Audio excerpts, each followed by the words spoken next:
Don't kill your dream before it starts. Derek always knew he was different.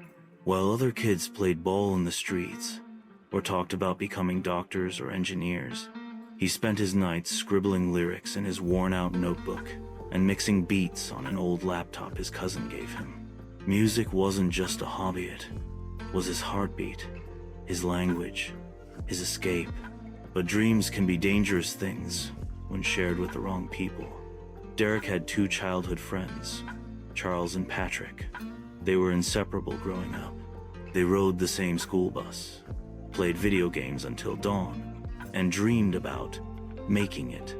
Together, though, they never quite defined what that meant. When Derek finally decided to share his true ambition, he expected support. "I want to be a music artist," he told them one afternoon in the garage, beats softly playing from a Bluetooth speaker. Not just singing, but writing, producing, creating everything from scratch. There was a long pause. Then Charles laughed. "You serious?" he said, tossing a soda can into the trash. "Bro, you don't even have the voice. You freeze up in front of people." Patrick chimed in with a smirk. "Let's be real. You ain't got the charisma. People don't just make it by dreaming. You need something, and you don't got it." Derek laughed along with them, pretending he wasn't shattered inside. But those words stuck deeper than he thought they would. That night, he closed his laptop, packed away his microphone, and tucked his notebook into a drawer. The music faded from his life, like a song cut off before the chorus. 5 years later, Derek worked as a logistics coordinator in a windowless office, living for the weekends and counting down the hours during the week.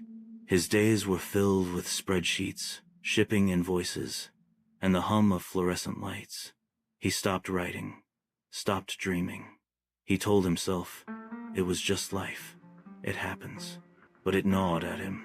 Enter Naomi, a bright, soulful woman he met at a coffee shop when he accidentally spilled iced caramel latte on her laptop bag. She had a warmth that felt like home, and over time, she became his world. One rainy Sunday, Naomi was cleaning their apartment when she found an old, dusty shoebox buried in the closet. Inside it was Derek's notebook lyrics, song ideas, beats scribbled in the margins. Some pages were tear-stained. She sat down and read. Later that night, she placed the notebook gently on the bed in front of him. "You wrote all this?" Derek looked at the notebook like it was a ghost. "A long time ago, before I realized it wasn't for me." Naomi raised an eyebrow. "Who told you that?" He shrugged. "Just life. Friends. You let someone else tell you your dream wasn't valid?" Derek didn't answer. Naomi leaned in. "Derek, this isn't just scribbles. This is you. This is your fire. Don't bury it again." That night, something awakened in him. Something he thought was long dead. The comeback.